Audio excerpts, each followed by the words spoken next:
5 reasons the Netherlands is so progressive. When America was at the brink of being discovered, the Dutch were undergoing their golden era between the 16th and 18th century. The Dutch were always way ahead of the curve.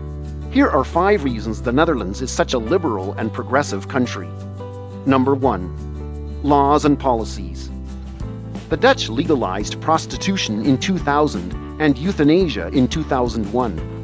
They decriminalized soft drugs like cannabis and ecstasy in 1992, with large amounts allowed for possession. Drug-related deaths in the Netherlands is one of the lowest in Europe. The World Drug Report showed that the prevalence of cannabis use in the Netherlands is less than half that of the United States. What the Dutch discovered was that by turning a blind eye or by legalizing certain aspects of society, they actually reduced the overall criminal rate. While coffee shops are technically not allowed to sell cannabis, and getting caught with 5 grams is a criminal offense, the Dutch realized the importance of letting things go, a policy that has allowed them to maintain a healthy society. Number 2. Pragmatism.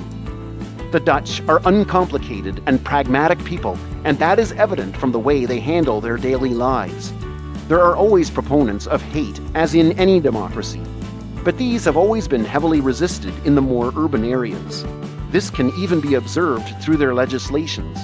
While they acknowledge that prostitution is a problem, they also realize that it would happen regardless, so they legalized it and educated those working in the industry to reduce the risk. Even with topics as sensitive as underage sex, the Dutch are rational. At the age of 12, children are provided with sex education and can go anonymously to a clinic to get contraceptives.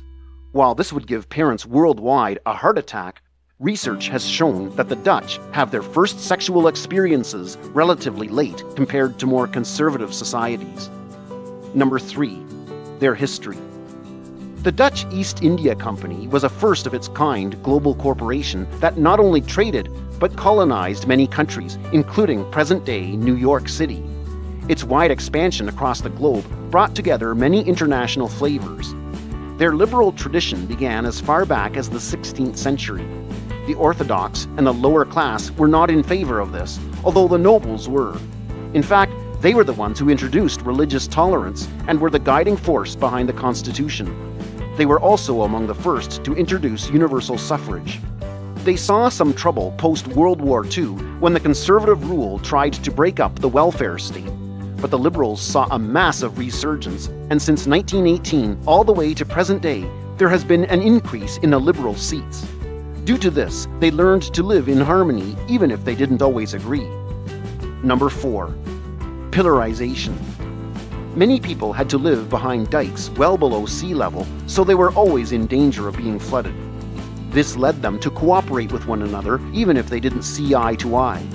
In the late 19th century, this tolerance transformed into pillarization, where religious groups coexisted separately and interacted at the level of the government. It is due to these pillars that the Netherlands has been able to maintain a tolerant and diverse society. Post the Second World War, the pillars were broken down and radical changes occurred during the hippie movement. Travel increased, and so did interaction with diverse people, highlighting people's similarities rather than their differences. Education and wealth grew further and helped make the Dutch even more tolerant of difference. The Netherlands became a safe haven for Spanish Jews and Dutch Protestants. Number 5. Economics. The Dutch placed more importance with trade than they did with religion. Amsterdam was a city of immigrants and had been under Spain's tyrannical rule for a long time, so its steadfast acceptance was a reaction to its years of oppression. Given its international links, it had to be adaptable in terms of cultures and had to tolerate different mindsets and attitudes.